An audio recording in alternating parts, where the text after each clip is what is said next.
buenos días, feliz sábado y bienvenidos a nuestro encuentro semanal con las periferias. Nos encontramos en unos días marcados por el ecumenismo, por el diálogo entre las distintas confesiones cristianas, una realidad que se encuentra cada vez más presente en nuestras ciudades y que supone todo un reto, como ha expresado el Papa dedicándole el primero de sus vídeos en su nuevo videoblog. Lo analizaremos con tu compañía y la ayuda de nuestros colaboradores e invitados expertos, pero no será el único tema que abordemos hoy. Te damos todos los detalles ya en nuestro sumario. Hoy hablaremos de la Semana de la Oración por la Unidad de los Cristianos y conoceremos las numerosas actividades propuestas para estos días, como por ejemplo la del Centro Ecuménico Lux Mundi de Málaga.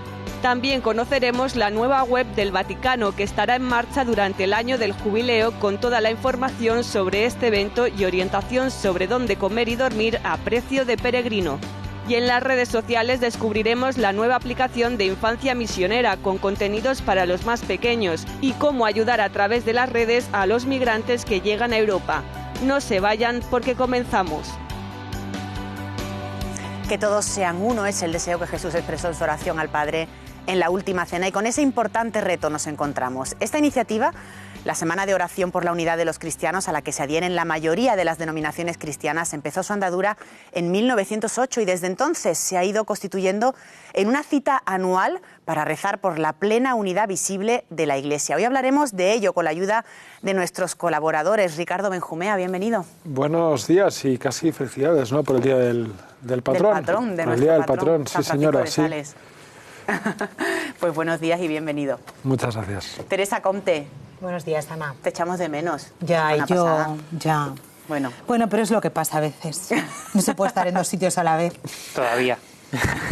No, y mejor que no, ¿eh? No quiero tampoco, ¿eh? No. Bueno, me estaba examinando ya, que lo sepa todo el mundo, es verdad, ¿no? es verdad. Cuando tengas la nota nos la dices Eso. aquí. Bueno, eso ya veremos. Eso depende. Y si hay que reclamar, reclamamos públicamente. En plan grupo de presión. Hombre, Claro. lo vi total.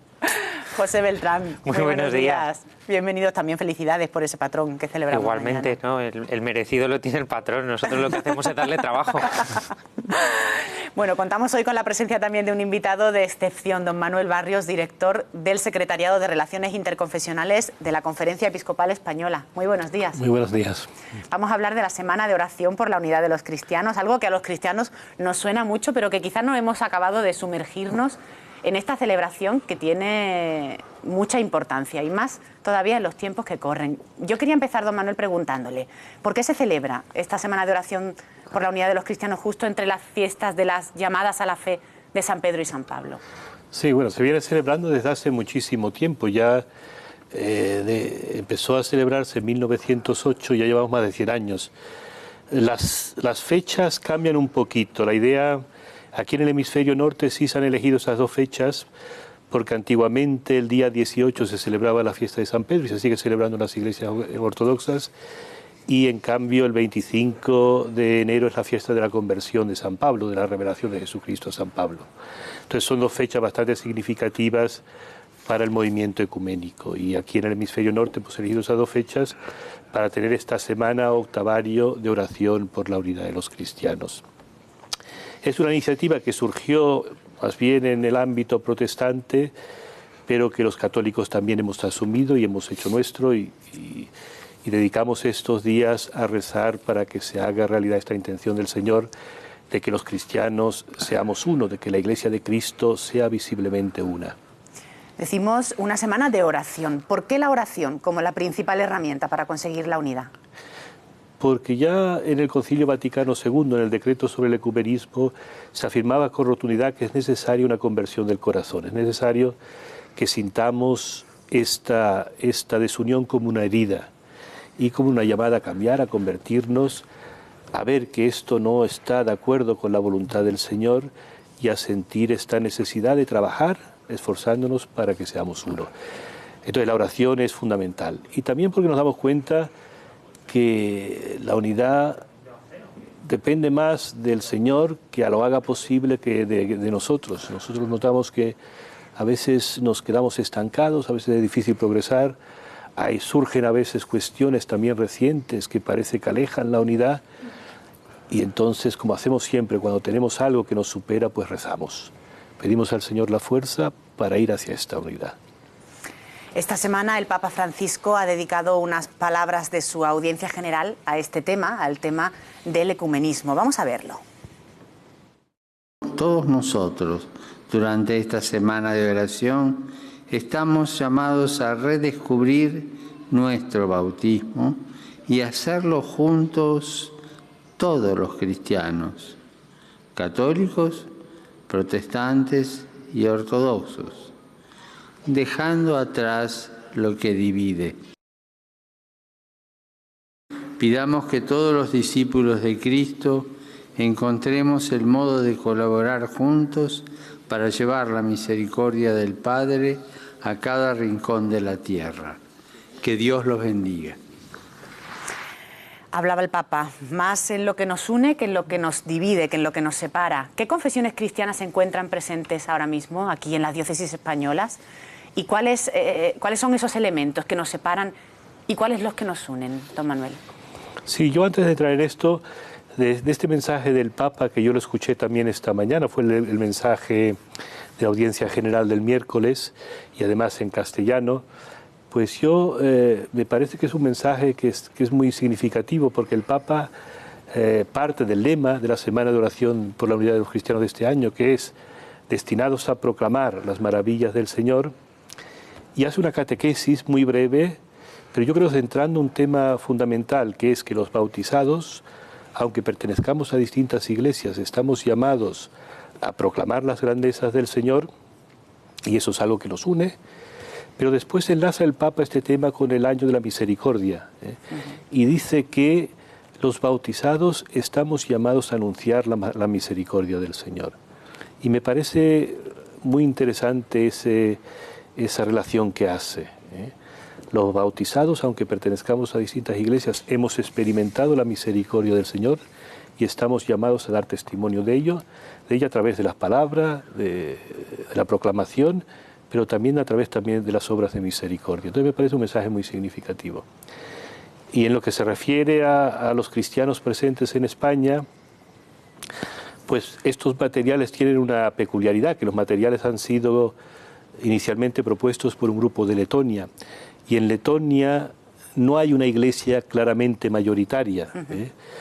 Hay un buen número de luteranos, un 35%, y después más o menos el resto se distribuye entre católicos, ortodoxos, hay también viejos católicos, pero son iglesias que más o menos tienen una proporción parecida de fieles. Y eso es distinta a la situación nuestra aquí en España. Aquí la Iglesia Católica es mayoritaria, pero sí hay presencia de otros cristianos. Hay una presencia antigua de cristianos de iglesias nacidas de la Reforma. Hay una presencia de una iglesia anglicana española, que es una peculiaridad en España.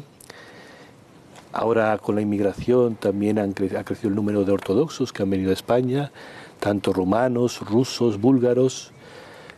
Algunos tienen hasta su propio obispo aquí en España, como es la comunidad ortodoxa rumana.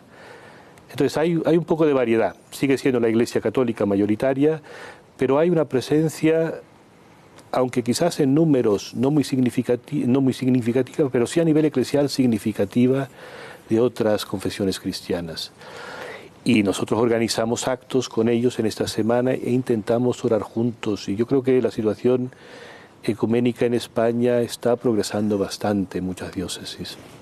Sin duda son muchos los ejemplos, ¿verdad?, que conocemos en barrios concretos, en lugares concretos en los que distintas iglesias cristianas trabajan día a día, codo con codo. Sí, pero quizá por eso es tan bueno el ejemplo de Letonia, ¿no?, que hay en estos materiales propuestos para este año. Ya la semana pasada comentamos un poquito, pero es cierto, ¿no?, una iglesia que lo ha pasado fatal, o unas iglesias que lo han pasado fatal, que muchos años han vivido, muchos siglos han vivido peleadas entre sí, ¿no?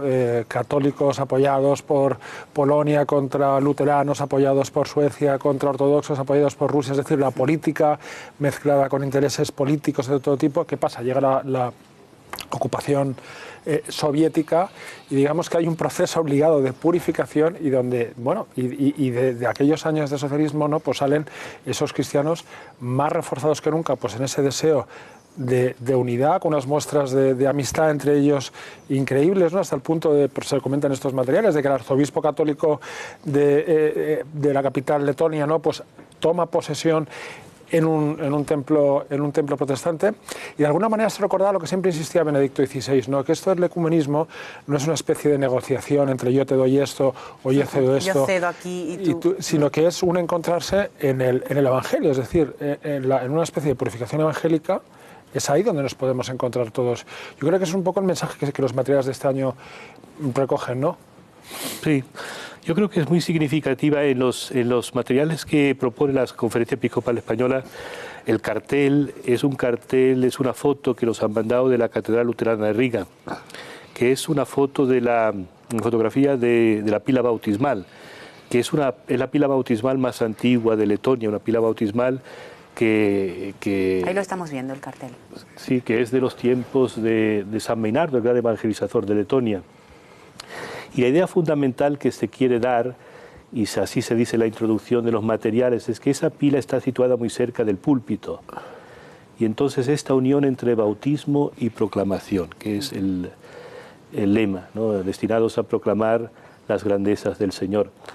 Y después hay otro aspecto que yo creo que también es importante, que es lo que se decía, el pueblo letón pues ha sufrido una persecución fuerte durante el periodo soviético, no se podía vivir abiertamente la fe, y esto llevó a una profunda unión entre los cristianos, que también se hizo patente cuando la independencia del país en 1991, que se juntaron cristianos de distintas confesiones para luchar juntos por la independencia.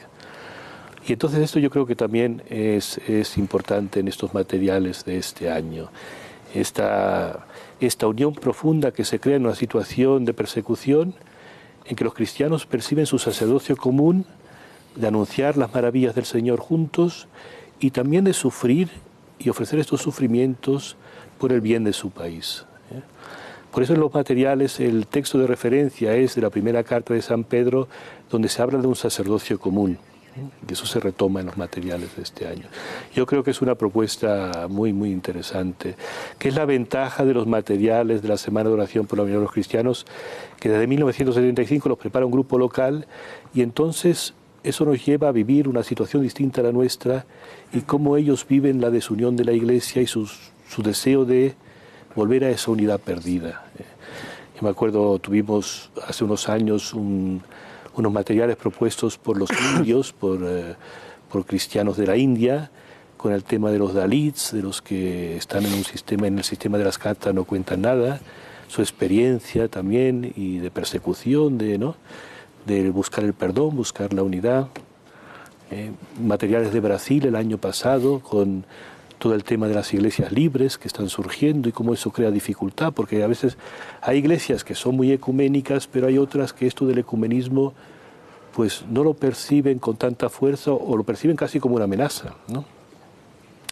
Cuando hay que luchar por un mercado publicitario, hay que luchar por subvenciones y otras cosas.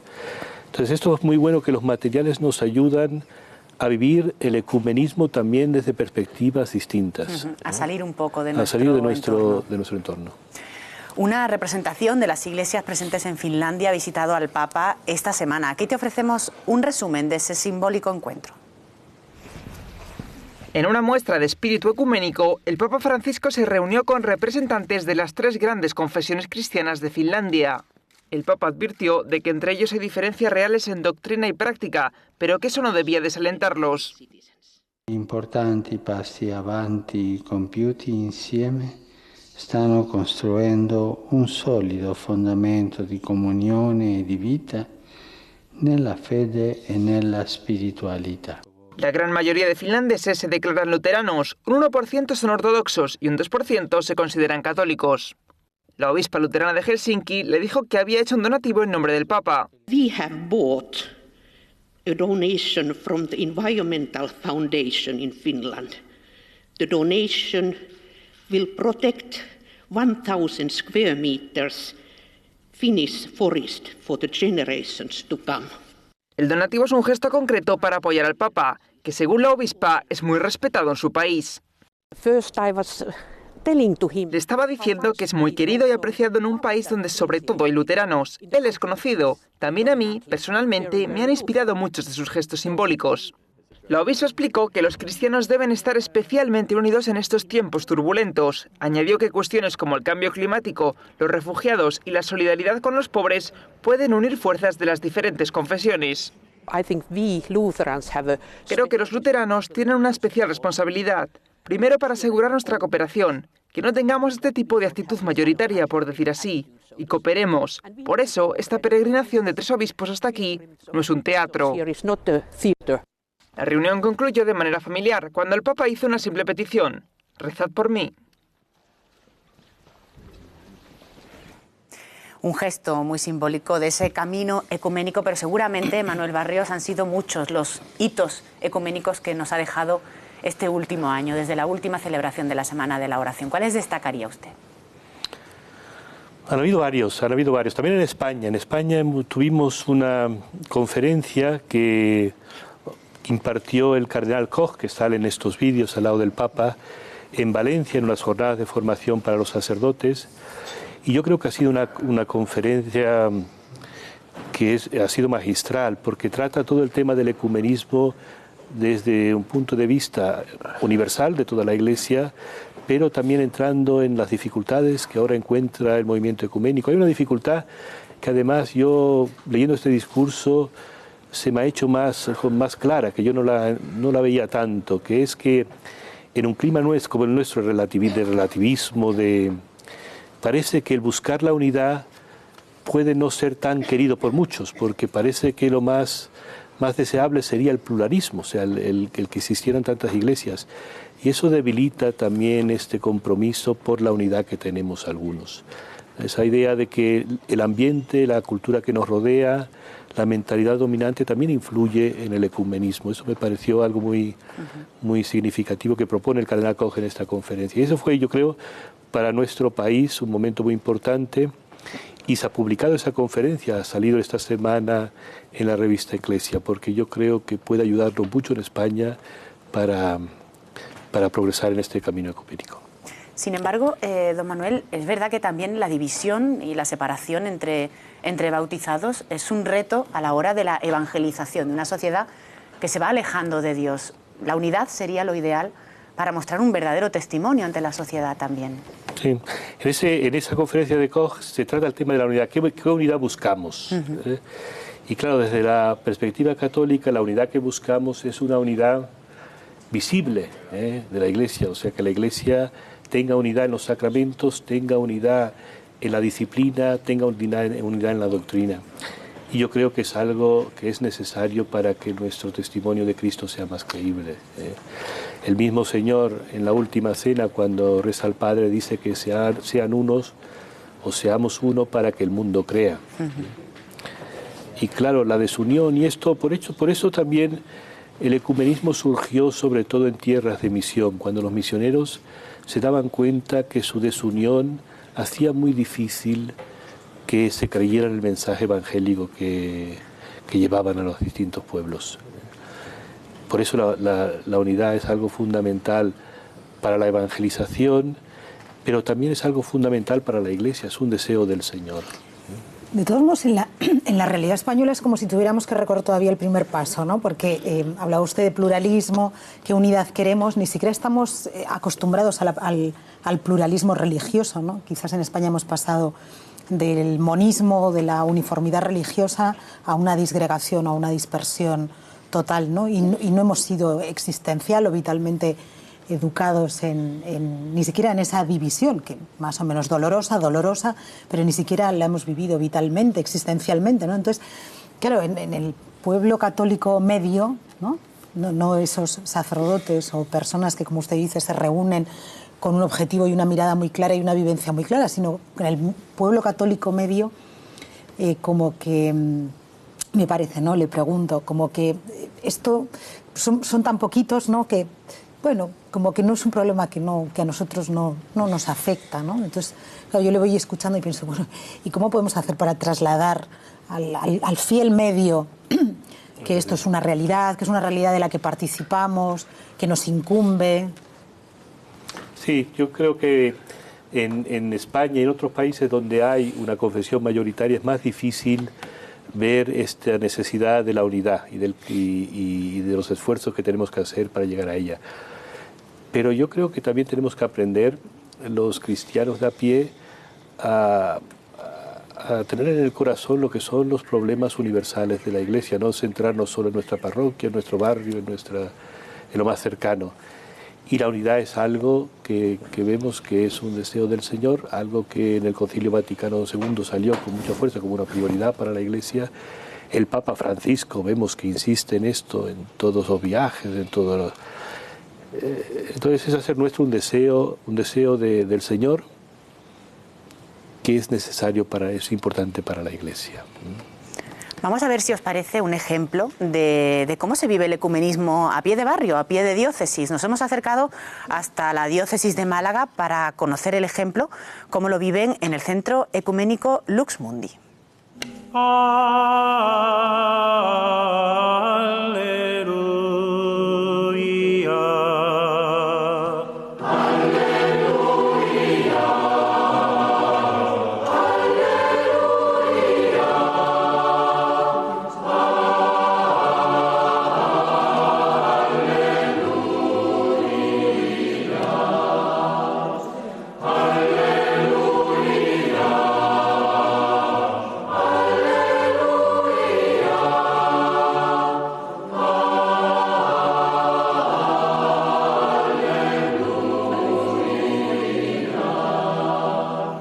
Bueno, pues siempre bien recibido en este Centro Ecuménico Lux Mundi. Estamos con Gloria Uribe, que además en esta semana pues celebramos una semana especial, diversos cultos especiales en esa Semana de la Oración. Sí, es una semana muy especial que nosotros quisiéramos que durara todo el año, pero que realmente en esta semana concentramos muchos de los esfuerzos por traer a las iglesias a orar juntas y a dar testimonio de esa unidad que aquí en Málaga pues se vive de una manera muy especial. Una unidad de manera especial en religiones que otras veces habían estado enfrentadas.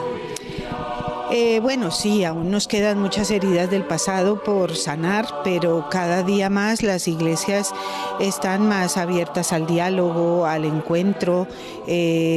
Sabemos que desde todas las iglesias históricas hay un interés importante por el ecumenismo y cada día se van dando más pasos. Hay más coincidencias que diferencias, como es el amor. Sí. Sí. Y ese es uno de los temas que nos convoca en este año, ¿no? La Semana de Oración por la Unidad de los Cristianos este año está basada en el lema proclamar las grandezas de Dios y pues qué más grandeza que ese amor que nos dejó a todos, ¿no? Un trabajo que no cesa, que lo vivimos intensamente durante todo el año, pero que en esta fecha se vive especialmente. Sí, este año pues hemos programado como siempre encuentros ecuménicos de oración en toda la costa. Con la ayuda de la Delegación de Ecumenismo pues tenemos todos los días 1 o 2 oraciones en diferentes iglesias y con participación de fieles de diferentes confesiones.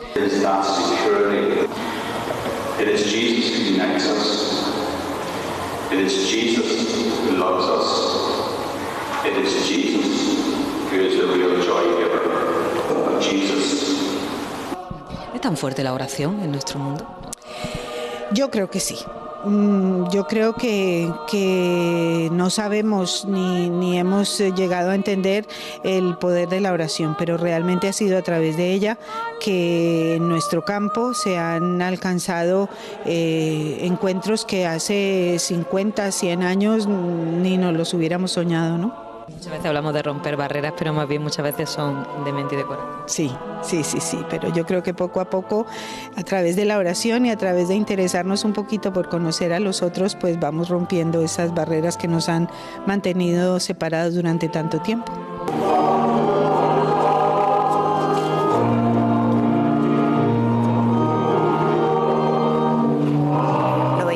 En las imágenes, don Manuel, ese Centro Ecuménico Lux Mundi, una de esas oraciones ecuménicas que se celebran, pero en todas nuestras diócesis prácticamente durante esta semana estamos viviendo actos como estos. ¿Cómo se celebra la Semana de Oración? Sí, yo creo que en todas o casi todas las diócesis hay actos se organiza de forma distinta. Hay algunos actos que son un acto único, presidido por el obispo, en la catedral o en otro lugar, donde se invitan a representantes de otras iglesias a estar presentes y se hace una oración común. En los mismos materiales se propone un esquema de oración para un encuentro de oración.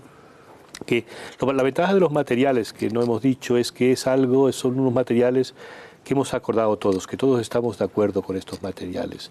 Porque aunque los propone un grupo local, como este año es el grupo de Letonia, y se reunieron, trabajaron, pero después son asumidos por el Consejo Mundial de Iglesias, que representa a las iglesias no católicas, casi a todas, y también por el Pontificio Consejo para la Promoción de la Unidad de los Cristianos. Ahora tenemos un material que además la traducción al castellano la hacemos nosotros en la Conferencia Episcopal Española y vale para todos los hispanohablantes, y por eso también se usa una traducción de la Biblia que es interconfesional, y en este caso es la Biblia interconfesional, pero para Latinoamérica. Y es un material que utilizamos todos. Este material se puede utilizar en muchas parroquias, se hacen encuentros, se invita a un miembro de otra iglesia a predicar, a tener una oración. Y yo creo que también, y esto a mí me ha alegrado mucho, porque este material llega también a las comunidades religiosas. En las comunidades religiosas también de clausura se reza por esta intención a lo largo de esta semana, y esto también es muy importante. Porque lo que decía antes Gloria de este centro ecuménico Lux Mundi de Málaga, que la fuerza de la oración a veces no nos damos cuenta, pero es algo fundamental. Es algo fundamental y da su fruto. La fuerza de la oración es necesaria, pero también intuyo que también los gestos, las acciones diplomáticas, ¿no? En ese sentido es verdad que se están dando muchos pasos para eliminar el hielo, ¿no? O para que la relación sea más fluida. Sin embargo, hay retos que están por delante que son complicados. Es decir, la relación con la Iglesia Ortodoxa rusa continúa siendo difícil, o al menos no sencilla, y no sé si pensar en un viaje del Papa a Rusia continúa siendo una utopía o está más cerca de lo que imaginamos. Ya. El tema de las relaciones con la Iglesia del Patriarcado de Moscú, pues entra un poco el tema eclesiológico y también político. Es un tema más complicado. A mí la división que casi me duele más, porque con las iglesias ortodoxas y con las iglesias orientales el camino es más fácil.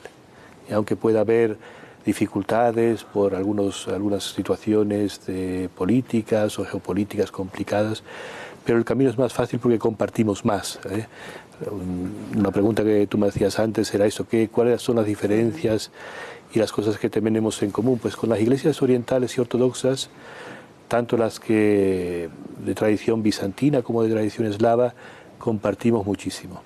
Lo único casi que nos diferencia es el tema del papado, de la aceptación del Papa como sucesor de Pedro y por tanto con autoridad sobre las demás iglesias.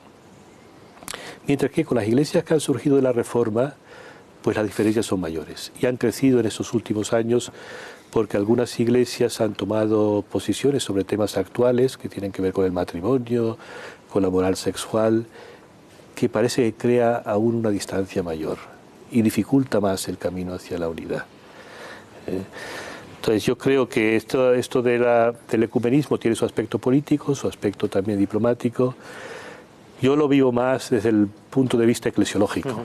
Y desde el punto de vista eclesiológico, pues con las iglesias, también con la iglesia rusa, tenemos mucho en común. Yo he tenido la suerte hace pocos años de visitar Moscú, además casi oficialmente, con un obispo español. Fuimos al monasterio de Balán, que es un monasterio muy conocido. Nos acogió el mismo abad del monasterio y nos dijo unas palabras también que nos sorprendieron acerca del Papa y de su aprecio al Papa Francisco. Entonces, la cercanía con la iglesia rusa es mucha. Pedido Manuel, no sé, sobre todo con respecto a los luteranos, la aparente contradicción, ¿no? Es verdad que todos estos temas, por ejemplo, con lo que respecta al matrimonio, temas éticos, bueno, estamos viendo incluso a los anglicanos al borde del cisma estos días, justamente por este tipo de planteamientos. Pero por ceñir al tema de los luteranos, es verdad que las divisiones se han ido agrandando en las últimas décadas y, sin embargo, a pie de calle, entre los fieles, parece que las relaciones se han ido justamente estrechando. Pues hemos visto una muestra estos días, hace poco en Valencia, ¿no? En Tessé, ¿no? Pues ese reconocer en el otro, los jóvenes, unos en otros, ¿no?, a cristianos que viven en un mundo, en una Europa postcristiana, ¿no?, cómo eso estrecha las relaciones ecuménicas. Yo, por ejemplo, al participar en encuentros ecuménicos en Alemania, es una cosa que me llamaba mucho la atención porque no se veía entre los jóvenes, que yo entonces era un joven, no todavía lo eres, todavía, no se veía como un encuentro ecuménico, se veía como un encuentro entre universitarios o entre estudiantes cristianos en un entorno que ya no es cristiano, y entonces te juntas con otros cristianos y compartes lo mucho que tienes en común y los retos que tienes de hablar con no cristianos y en fin, y hay una cosa en común. Sin embargo, a otros niveles parece como que las relaciones cada vez se complican más, mientras que a pie de calle pues cada vez se ve que es más necesario ese ecumenismo, ¿no? Sí, a pie de calle todo es más fácil, ¿eh? Cuando convivimos con personas de otras confesiones cristianas, pues vemos que compartimos muchísimo, y no hay problema para rezar juntos, no hay problema tampoco a veces para evangelizar juntos, para llevar a cabo acciones comunes en el ámbito social. Ahí hay claramente mucha unidad. Pero claro, aquí hemos visto antes un vídeo de una obispa. Esto a muchos nos puede parecer algo raro, ¿no? Y esto, claro, no pasa en las iglesias ortodoxas, ¿no? Entonces, hay diferencias con las iglesias que surgen de la Reforma que hasta para algunos pueden parecer insalvables, ¿no? La ordenación de mujeres, la práctica sacramental, ¿no? Otras, en cambio, sí se han resuelto. Por ejemplo, el tema de la justificación. Ha habido un documento muy importante porque una de las bases, o sea, de los temas que llevaron a la Reforma era la forma de entender la justificación. ¿Qué nos justifica? ¿Las obras o la fe? Y Lutero insistía mucho en la fe.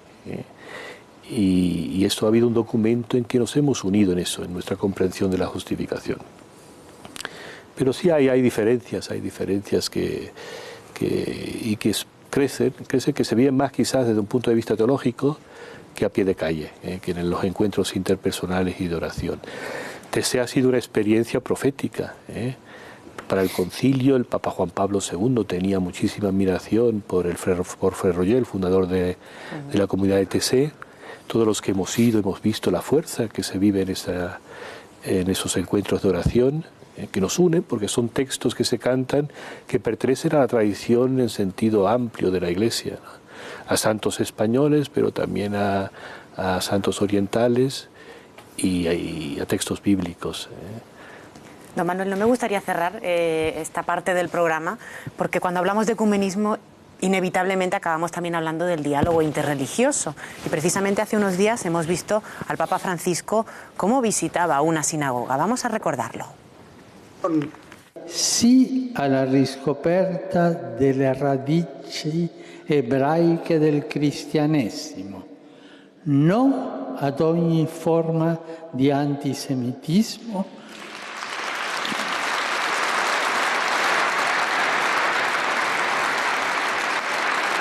e condanna di ogni ingiuria, discriminazione e persecuzione que ne derivano.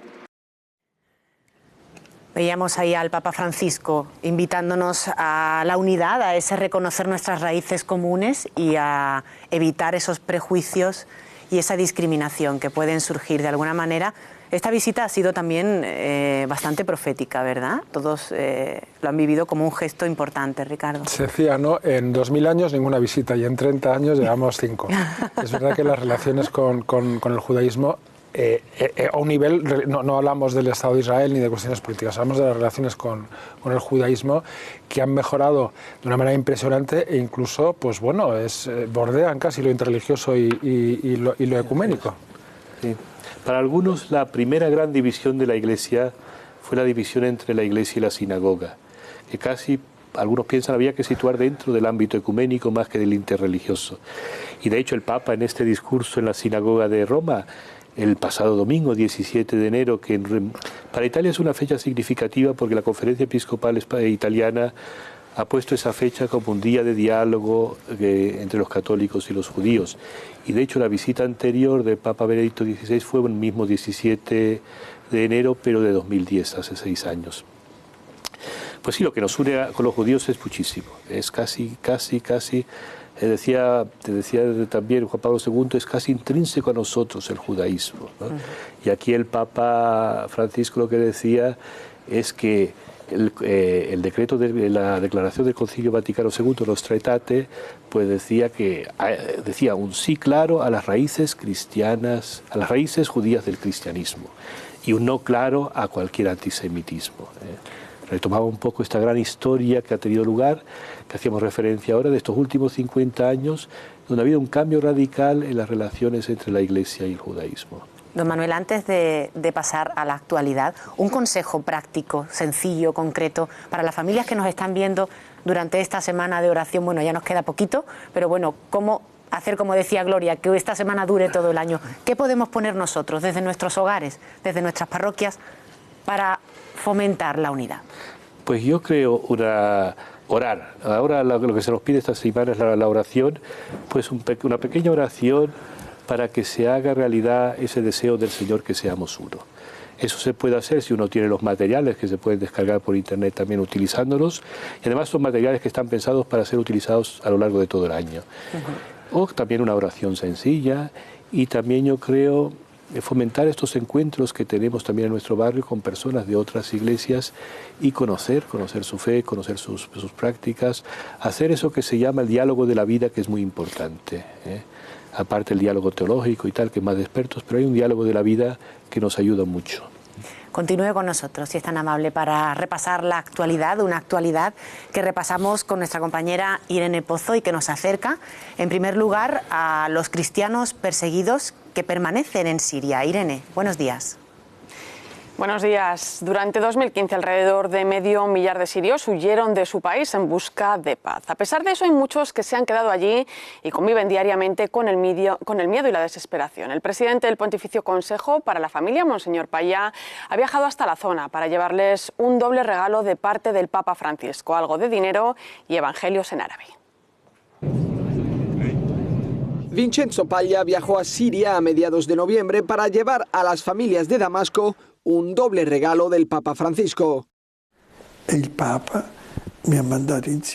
me envió a Siria para llevar 5.000 evangelios en árabe y más de 100.000 euros para ayudar a algunas familias a calentarse durante el invierno, que en Damasco es muy frío. El evangelio para calentar el corazón y un poco de dinero para calentar el cuerpo. El enviado del Papa se reunió con decenas de familias en la Catedral Melquita de Damasco. Pudo hablar con muchos de ellos y conocer sus historias. He visto familias con serias dificultades. Llevan 5 años de guerra, 5 años de embargo. Un pueblo postrado en el corazón y en el cuerpo. Faltan las medicinas, hace frío y a menudo se les mira con desconfianza o se les oprime con muchos tipos de violencia. La situación es terrible. Unos 4 millones de sirios han abandonado el país. Los 2,5 millones de niños que se han quedado no pueden ir a la escuela. Los hospitales viven una continua emergencia porque faltan 35.000 médicos que han huido de la guerra. Vincenzo Paglia pide que se busque inmediatamente una solución. Si queremos derrotar al terrorismo y detener el flujo dramático de emigrantes, muchos mueren intentando escapar, es urgente imponer la paz en Siria, que cada uno prescinda de intereses particulares y entienda que el bien común depende de la paz en Siria. Es posible abrir un nuevo capítulo, si no, continuaremos llorando muertes. Según la ONU, durante el año pasado, 1 millón de personas decidieron afrontar los peligros y cruzar el Mediterráneo en busca de una vida mejor. De ellos, la mitad eran de Siria. Y este domingo se celebra la Jornada de la Infancia Misionera. Por primera vez en su historia, niños de todo el mundo han querido agradecer en vídeo las ayudas recibidas desde las obras misionales pontificias. Nosotros queremos acercarles hoy un trocito de esas imágenes a través del vídeo de la campaña de este año que se celebra bajo el lema Gracias. In my wrestling and in my doubts, in my failures, you won't walk out. Your great love will lead me through. You are the peace in my troubled sea. Whoa, you are the peace in my troubled sea. In the silence hands you won't let go. In the questions your truth will hold. Your great love will lead me through.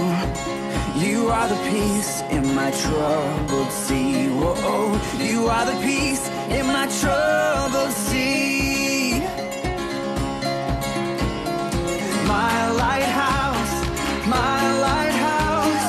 shining in the darkness, I will follow you. Oh, my lighthouse, I will trust the promise. You will carry me safe to shore.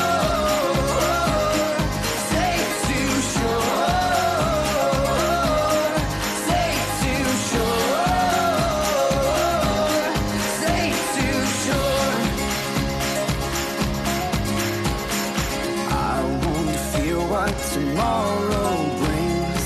With each morning I'll rise and sing. My God's love will lead me through.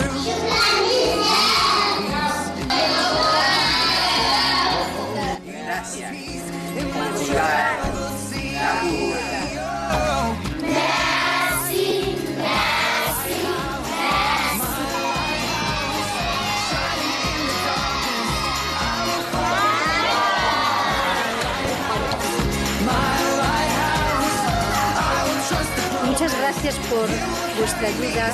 Sin vuestra ayuda no podríamos hacer esto. Si ustedes pudieran ver las caritas que tenían aquí todos viendo el vídeo, especialmente José Beltrán.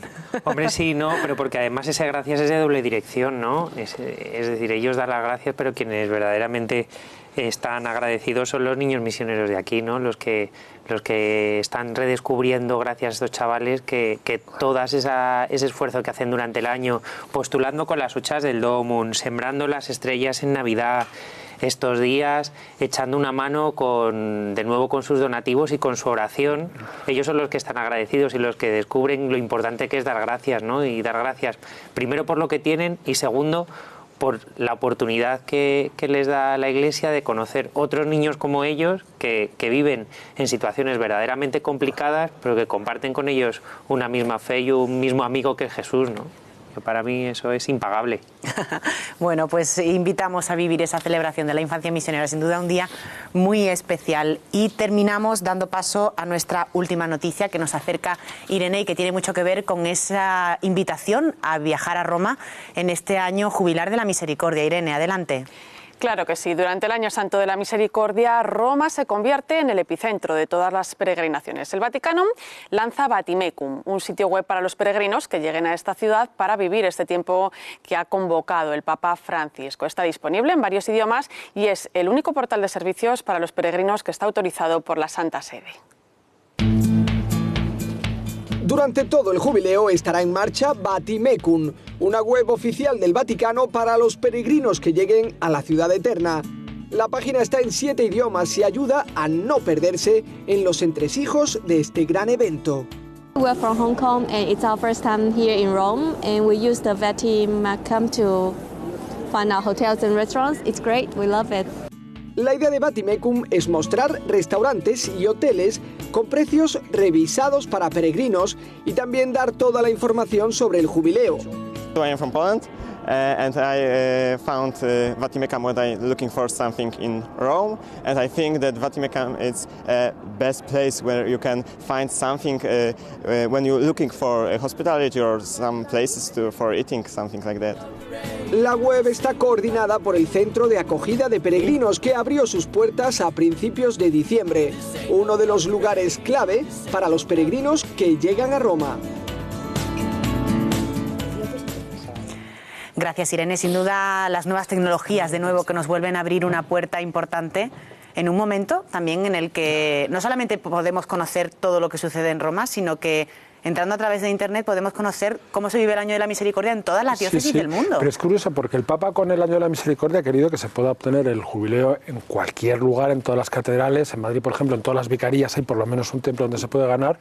Sin embargo, claro, está la atracción, ¿no?, el magnetismo de Francisco, de todo el mundo que llega a Roma. Y por lo menos con la excusa del Año de la Misericordia. Claro, y entonces el primer mes ya se han batido todos los récords con más de 1 millón de peregrinos, no sé cuántos. Claro, pero realmente pues es una cosa muy bonita, ¿no?, poder ir a Roma a celebrar el jubileo, aunque es verdad que lo puedas ganar en tu misma ciudad o incluso en tu propio barrio, pero oye... A ver si lo conseguimos, el equipo de las periferias también, y nos vamos a Roma. Elevo esta propuesta ahora mismo a la atención. Y la secundamos, tú la elevas y lo demás la secundamos. Nos subimos en este momento a la nube con Santi Casanova.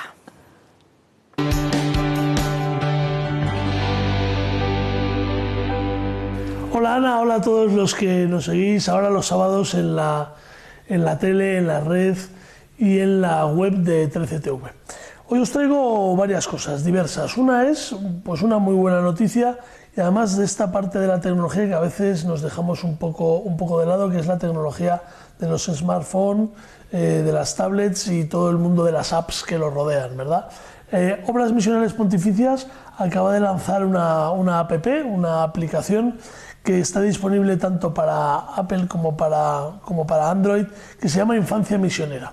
Y bueno, pues está destinada a toda la familia, fundamentalmente a los niños, con el objetivo de pues ir generando en ellos esa sensación o ese sentimiento de que la humanidad en el fondo es una gran familia y pues dar a conocer también desde la corta edad pues la labor que los misioneros hacen en tierras de misión. La aplicación tiene pues puzzles, láminas, juegos con los que los más pequeños pues pueden, a la vez de disfrutar, pues conocer un poquito más la labor de la misión.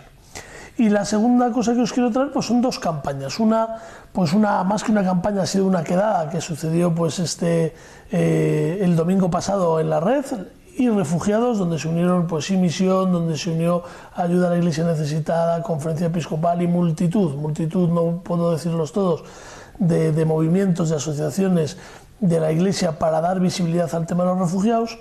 Y esto se une un poco a la campaña que también ha lanzado la Compañía de Jesús, hospitalidad. Podemos encontrar el hashtag hospitalidad en Twitter y pues el objetivo es más o menos el mismo, de manera integral pues acoger, sensibilizar, cooperar para incluir a estos refugiados, a estos migrantes que llegan a Europa y que pues necesitan de nosotros, pues también darle esa visibilidad en la red para que todos lo podamos hacer un poquito mejor. Con la app de Obras Misionales Pontificias y estas dos campañas, y refugiados y hospitalidad, me despido hasta la semana que viene. Gracias, Santi. Como siempre, un placer conocer lo que nos ofrecen las redes sociales semana tras semana. Y gracias también a don Manuel Barrios, director del Secretariado de Relaciones Interconfesionales de la Conferencia Episcopal, que nos ha acompañado esta mañana. Una invitación a nuestros telespectadores que revisen su diócesis para ver qué actos quedan todavía. Actos quedan todavía, sí. Y se apunten, que mañana no se lo pierdan. Y sobre todo el lunes, que es el día de la clausura de la Semana de Oración, seguro que hay algún acto en el que uno pueda participar. Y no se va a arrepentir, seguro. Y no se va a arrepentir. Muchísimas gracias, don Manuel, por venir a Periferias. Y también nos despedimos de nuestros colaboradores, José Beltrán. Y preparados para este fin de semana intenso entre el ecumenismo y la infancia misionera. Tenemos Teresa mucho que Conte. Adiós, Ana. Muchas gracias, Ricardo Benjumea. Muchas gracias. Y nosotros nos encontramos de nuevo el próximo sábado. Recuerda, después de la Santa Misa, un poco más tarde de las 11:30. Te esperamos aquí en las Periferias. Nos despedimos, como siempre, con el tuit del Papa, que esta semana nos ha invitado a hacernos prójimos. Hasta la semana que viene.